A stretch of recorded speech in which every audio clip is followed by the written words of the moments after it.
Hoje, o ombudsman da Folha, ele relata um almoço que teve com todos os ex-ombudsman da Folha, até gozado, quando a Folha pensou em montar um ombudsman, eu tinha sido secretário de redação da Folha, pedi demissão, porque o clima passaralho era muito pesado, me ofereceram o tal do ombudsman lá, ia ser o primeiro ombudsman, eu pulei fora. Falei, era um trabalho interessante, mas as limitações eram meio complicadas aí. Mas, então, nesse almoço, um dos ombudsman, o Mário Vitor Santos, fez uma provocação. Se a Folha não ia fazer uma autocrítica da cobertura que deu a Lava Jato e antes, e o Sérgio Dávila, que é o diretor de redação, admitiu os erros de cobertura, deu algumas explicações, que ficou claro depois que se percebeu a manipulação da Lava Jato, mas havia muita pressão da opinião pública. Veja bem, acho que já contei aqui, eu participei algum tempo atrás, o Audálio Dantas era vivo ainda, organizou um seminário em Ouro Preto, não, Tiradentes, para discutir a cobertura da mídia lá, mas de maneira majoritária lá, os jornalistas em atividade defendiam a cobertura, diziam que não tinha outra alternativa. Numa das mesas que eu participei, me perguntaram, mas se você fosse dirigir a cobertura, como se faria diferente? Mas, claro, era óbvio que não era uma cobertura correta. Era óbvio que você não podia aceitar, sem checar, a versão da polícia. Todos os grandes erros jornalísticos dos anos 90, desde a escola base, Babodega e tudo, foi feito quando você, a imprensa, se fiou na cobertura, nas declarações da polícia. É muito fácil você... Eu lembro, antes, acho que uma das primeiras matérias policiais que eu fiz, já no jornalismo econômico, foi um escândalo aqui de uma corretora Tiepo, e 2 delegados, eram Tuma e mais um, tinham informações. A maneira como se puxava o saco deles era vergonhosa. O Jornal do Brasil os pessoas da moral, tinham feito uma baita marmelada lá, o Tuma com o Tiepo para esconder o Caixa 2, mas os jornais ficavam puxando o saco dos delegados para conseguir a informação exclusiva. Então, isso aí é histórico, não foi? Nos anos 90, nós tivemos muito isso. E no caso da Lava Jato, foram anos e anos. Anos e anos.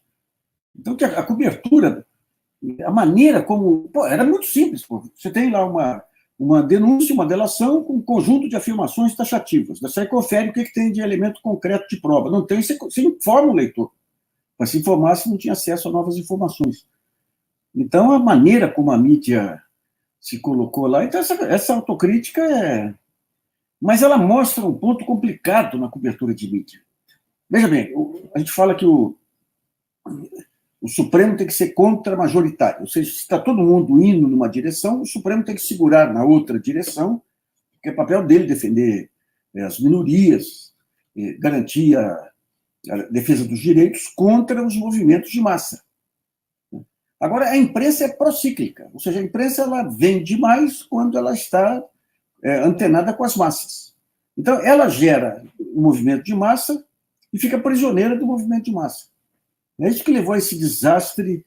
Mas você continua hoje um jogo complicado, porque o Bolsonaro, digamos, o primeiro time da mídia, aquele que fala para o público mais, que forma a opinião do público mais abalizado, né, que seriam os jornais, Folha, Estado, Globo News, né, que o Globo News é indecente, mas tem influência como formadora de opinião, né?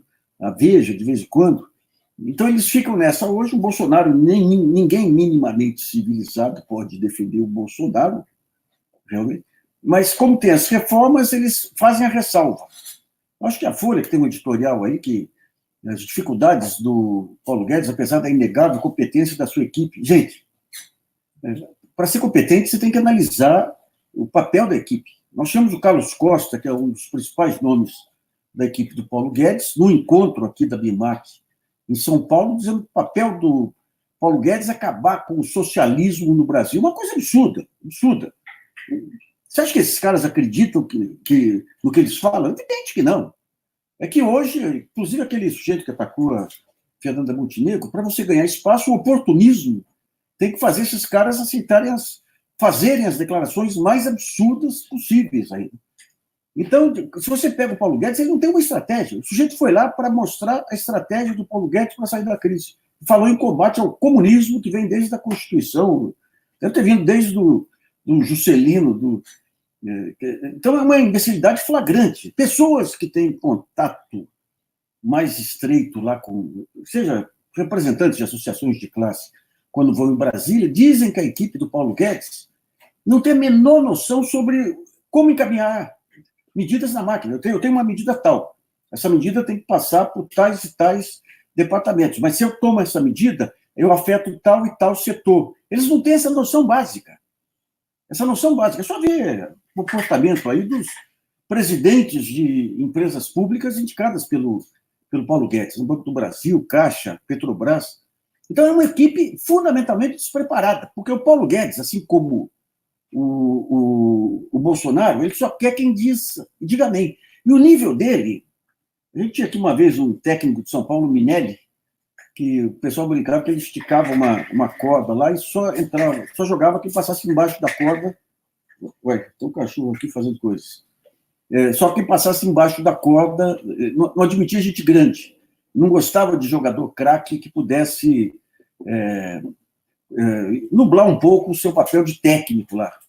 E nele até teve sucesso há algum tempo, até sumir na poeira aí. E, do mesmo modo, o Paulo Guedes, a métrica dele de conhecimento da economia, da própria economia, de conhecimento das políticas públicas e das engrenagens públicas é mínima. É mínima. E como ele não sabe comandar a equipe, ainda dá um super ministério para ele comandar, uma coisa maluca, junta 10 setores. Então, ele não dá conta do recado. Ele não tem estratégia de recuperação. E qual que é a lógica dele? Outro dia eu estava vendo, mas tem gente malandra também, outro dia eu estava vendo o Luiz Carlos Mendonça de Barros, que foi do Plano Real lá atrás, no Twitter. Ele virou agora um fanático pelo Paulo Guedes. Ele falou, não, a estratégia é o seguinte, nós vamos mudar totalmente o modelo, mas a transição é muito complicada. O que é mudar totalmente o modelo? É você desmanchar todos os instrumentos de políticas públicas que existem em qualquer país desenvolvido. A última deles é pretender acabar com a FINEP, Financiadora de Estudos e Pesquisas, uma empresa do Estado que é essencial para financiamento da inovação no país. Todo país tem esse tipo de empresa. A FINEP foi criada pelo Roberto Campos, que era um liberal muito mais preparado que Paulo Guedes. Então, falam em acabar com o FINEP, falam em acabar com o CNPq. Quando você pega a infraestrutura, o único ministro competente é esse Tarcísio da infraestrutura, mas amarrado com esse orçamento. Então, por exemplo, você tem na questão, eu conversava hoje com o ex-presidente da FINEP, ele dizia o seguinte, você tem as previsões aí do IPEA, que até 2025 você vai duplicar ou triplicar a produção de grãos do país. E como é que você vai fazer para desovar isso aí? O que você tem de infraestrutura, de portos, de estradas, de ferrovias? Então, você tem que começar a planejar hoje para dar tempo amanhã de você dar conta dessa produção. O que está sendo feito? Nada. Você não tem um plano de ação. Plano de ação não é coisa soviética. Ele contava como que era no período do segundo PND. Nós temos aí, no período militar, você teve alguns momentos aí de liberalismo do Castelo Branco, depois você teve o Geisel, que tinha uma visão do segundo PND aí, de o Estado entrar pesadamente para estimular investimento, teve muito exagero. Então, às vezes, você tinha siderurgias aí que eram para produzir 100, eles induziam para produzir 200, produzir 300, mas o país saiu, com todos os exageros, ele saiu do segundo PND com o sistema industrial completo. Você tinha um país aí que tinha mais competitividade, em certo momento, do que a Coreia, tinha condições de competir com a China. Isso aí se desarruma mais à frente quando entra. O próprio Collor, quando ele entra com essa visão da Margaret Thatcher, do Reagan, que não podemos ter Estado, e sai desmanchando tudo, desburocratizando muita coisa que precisava desburocratizar, mas jogando fora um conjunto de avanços que o Brasil teve em muitas áreas, aí, inclusive a indústria, a questão dos estaleiros, a questão da indústria nuclear. Então, essa é um pouco a questão brasileira. Né? saber medir corretamente, você se move aqui. E aí o papel dos economistas é complicado. Viu? Você se move aqui por movimentos ideológicos. Então, ou você tem que fazer aqui os campeões nacionais, ou tem que destruir todo o Estado brasileiro, destruir Petrobras, porque se fizer tudo isso, vai renascer um país melhor lá adiante. Meu Deus, outro dia está havendo uma discussão dos economistas aí sobre o que impacta a dívida pública, se era receita, despesa, se era juros. Então, os caras, numa exibição fantástica de conhecimento estatístico, olha como é que eu conheço o orçamento, eu tenho aqui esse item que eu coloco aqui, o outro que eu coloco ali, distribuindo as planilhas para mostrar. No fim, quando você vai ver os pontos básicos da economia brasileira, os economistas brasileiros não trabalharam até hoje. Sempre que você vai ter a teoria econômica, antes da teoria econômica, você tem a lógica. Você tem a lógica. Foi a lógica, por exemplo, que estimulou essa questão do equilíbrio dos preços no mercado. Se você deixar tudo por conta do mercado, você vai ter uma situação que todo mundo vai encontrar a sua melhor situação, e quando todo mundo encontrar a sua melhor situação, você tem um quadro de equilíbrio dos preços. Isso levou a esse avanço do neoliberalismo aí dos anos 70 para cá, achando que quanto mais o Estado saísse, mais você teria equilíbrio. Daí você teve, num certo momento, um questionamento, do qual 3 brasileiros participaram, que é o seguinte: é possível, quando você deixa tudo por conta do mercado, você ter um equilíbrio, num certo momento, o ponto de equilíbrio, os preços de equilíbrio. Só que é impossível você calcular quando que você chega nos preços de equilíbrio. Sendo impossível saber quando você chega, essa teoria não se aplica. Então, uma questão lógica que precede, sempre que você vai pegar uma teoria, essa conta que eles fazem, toda essa conta, mostrando, que beleza, como eu conheço estatística e tudo, isso aí é meramente coisa de, com todo respeito aos contadores, é coisa de contador. Não é coisa do pensador econômico, macroeconômico.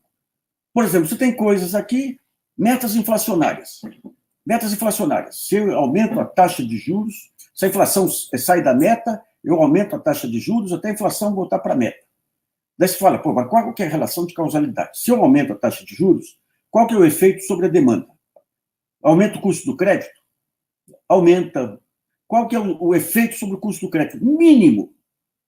Porque a relação entre a taxa básica, Selic, que você aumenta, e o custo final para o tomador é enorme. Se você aumenta 1,2 na taxa Selic, você arrebenta com o orçamento, mas o impacto numa prestação aí de consumidor final é de centavos. E, ao mesmo tempo, se você aumenta a taxa de juros básica, você impacta muito mais o custo do investimento. Ou seja, se eu aumento a taxa de juros, eu reduzo a oferta porque eu encareço o investimento e sem afetar a demanda. Daí pergunto, esses economistas que gostam de mostrar que são bons, que sabem a diferença do déficit primário, alguém fez algum estudo para mostrar qual é o impacto? Por que baixava a inflação? Porque quando você aumentava a taxa de juros, entravam muitos dólares para cá, entrando dólares, o câmbio caía. Você arrebentava a exportação, abria as portas para a importação e tudo, a inflação ficava baixa. Daí você comemorava a inflação baixa. Qual é o estudo que foi feito por esses craques aí, Alexandre Schwartz e tudo, para fazer a soma final? O que o Brasil ganha? Qual o impacto, qual o fator efetivo que derruba a inflação quando aumenta a taxa de juros? Isso em vários pontos. Por exemplo, você tem aí, quando o salário mínimo estava alto, você teve uma pesquisa mostrando que 55% das famílias que tinham aposentados e pensionistas, eles eram a renda de família. Portanto, você tinha impacto positivo na saúde, na educação das crianças, na alimentação, saúde, tudo, na segurança, porque esse pessoal ficava fora da linha de fogo aí das milícias e da contravenção. Qual é o estudo que esses craques das planilhas, os cabeças de planilha fizeram para medir todo a resultante final positiva e negativa do aumento do salário mínimo? Então você vê uma pobreza franciscana, e os caras arrotando coisas, que absurdo. Ele não incluiu aqui, ele incluiu o estoque da dívida aqui, ele incluiu erradamente, como se fosse coisas de especialistas, contabilidade básica. Você pega um manualzinho, você monta uma planilha lá, os grandes conceitos que são essenciais para você discutir país. Por que você tem um orçamento aí que impede investimento público? Qual o efeito, digamos, da queda do investimento público, né, no desemprego? Esses dados que são essenciais para se pensar a macroeconomia dos resultados finais, esse pessoal não traz. Não traz. Então, esse é um dos grandes custos do Brasil, além do custo mídia, também associado, porque a mídia acaba repetindo isso. Se pega a Globo News, não, se fizer a reforma da Previdência, o Brasil vai explodir. Qual que é? Traga os números aí. Paulo Guedes, quando entrou, não, em um ano, zero déficit público. Não, em 6 meses eu recupero a economia. Não, 6 meses não dá, mas 1 ano e meio dá. Não, em 2 anos eu recupero a economia. Não, em 2 anos não dá, mas depois que fizer a reforma, em algum momento eu recupero a economia.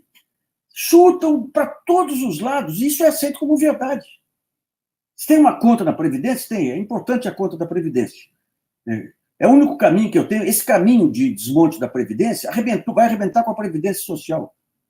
Porque a lei trabalhista, lá atrás, quando você acaba com a lei trabalhista, com a formalização de emprego, você quebra a perna de dos grandes instrumentos de financiamento da Previdência. Como é que fica a situação? Então, você tem pontos hoje de desmonte do país, da economia, da Previdência, da Petrobras, Eletrobras. Você tem aqui um mercado de energia. Esse mercado de energia tem energia contratada, que é aquela vendida direto para as distribuidoras, que segura um pouco o preço, e o livre mercado. O livre mercado, sempre que você tem pouco de falta de energia, explodem os preços. O grande fator de equilíbrio dos mercados é a Eletrobras, que é a maior geradora de energia do mundo, como empresa. Se você privatiza a Eletrobras, qual que vai ser o impacto sobre o mercado livre de toda a energia da Eletrobras vai para o mercado livre? Qual que vai ser o impacto sobre o custo da energia no final? Pede para esses craques aí fazer. Não vão fazer por 2 motivos. Primeiro, que estão acostumados só com o trabalho de contador. E segundo, que não fazem nenhum tipo de estudo que possa ir contra os interesses dos patrocinadores, que é o mercado. Então, essa é uma das marcas terríveis aí do subdesenvolvimento. E agora você tem essa onda da direita radical começa a refluir em todos os lugares. Tem alguns artigos bons aí do André no GGN mostrando aí o refluxo cada vez maior da onda Trump. Hoje, Portugal, uma derrota cachapante da direita. Muitos países aqui, Equador, aqui você tem quase uma guerra civil com o tal do Pacto de Lima, que esse terraplanista aí, desse chanceler nosso, estava estimulando, acabou, implodiu, acabou, implodiu. E Peru já está em crise grande aí por conta. Você tem um desmonte em todos os níveis desse movimento que levou essa ultradireita pirada ao poder. Então está vindo uma nova onda e essas mudanças que vão ocorrer nos Estados Unidos, saindo Trump, como é que fica um país que ficou de joelhos? País não, falando em nome do país, Bolsonaro, esse ministro terraplanista, e como é que fica a situação brasileira, o interesse brasileiro, a partir do momento que você tem. Você se rastejou para o presidente dos Estados Unidos, que não lhe concedeu nada e vai cair. O preço do subdesenvolvimento é complicado, mas um dos fatores centrais aí são essa parceria, mercado, os cabeças de planilha e mídia, sabe? Uma coisa muito superficial, muito pobre, muito quarto mundo, sabe? Eles manejam ferramentas aí de planilha, de contas assim, para fazer o superficial, coisa de contador. Bom, pessoal, ficando por aqui.